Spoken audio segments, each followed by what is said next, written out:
महाराष्ट्र में 20-18-10 फॉर्मूले की खिचड़ी तैयार, फिर कांग्रेस सेना में क्यों ठनी रार, दो नए साथी का भी इंतजार।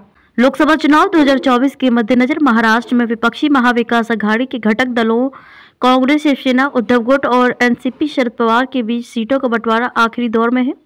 सूत्रों के मुताबिक राज्य की 48 लोकसभा सीटों के बंटवारे के लिए तीनों दलों के बीच 20-18-10 सीट का फॉर्मूला तैयार किया गया है। इनमें 20 सीट कांग्रेस को जबकि 18 सीट शिवसेना और 10 सीट एनसीपी को दिए जाने की चर्चा है कि इंडिया अलायंस और महाविकास अघाड़ी में राज्य से दो नए साथी जुड़ सकते हैं।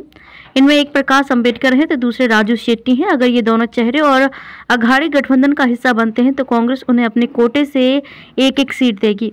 प्रकाश आंबेडकर की पार्टी वंचित बहुजन अघाड़ी है तो राजू शेट्टी का स्वाभिमानी क्षेत्रकारी संगठन है। संभावना है कि ये दोनों दल जल्द ही एमवीए का हिस्सा होंगे। चर्चा है कि कांग्रेस अकोला लोकसभा सीट वंचित बहुजन अघाड़ी को दे सकती है जबकि राजू शेट्टी को हटक नंगले सीट देने के लिए तैयार है। हालांकि ये दोनों दल एक सीट लेने को तैयार नहीं है। माना जा रहा है कि आंबेडकर बराबर की हिस्सेदारी चाहते हैं। हालांकि महाविकास अघाड़ी के बीच सीट बंटवारे का फॉर्मूला तैयार है, लेकिन सीटों के बंटवारे पर अभी भी असमंजस बरकरार है। तीनों दलों के बीच इस बात पर उलझन है कि कौन सी पार्टी किस सीट पर लड़ेगी।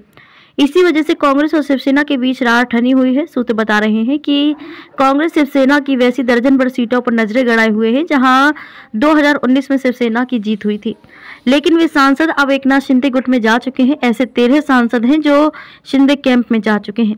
कांग्रेस उन सीटों पर यह कहकर अपना उम्मीदवार खड़ा करना चाहती है कि वहां उद्धव ठाकरे कमजोर हैं, जो उद्धव को मंजूर नहीं है। इस बीच कांग्रेस की मुश्किल ये भी है कि प्रकाश अंबेडकर महाविकास अघाड़ी के सभी घटक दलों के लिए बराबर 12-12 सीटों पर लड़ने का फॉर्मूला पेश किया है। दूसरी तरफ राजू शेट्टी ने भी 4 से 5 सीटें मांगी हैं। राजू शेट्टी हटक नंगले सीट पर सहमत हो सकते हैं। ऐसे में माना जा रहा है कि अब तीनों दलों के नेता 14 और 15 जनवरी को दिल्ली में इंडिया अलायंस की बैठक में सीट बंटवारे पर फाइनल चर्चा करेंगे।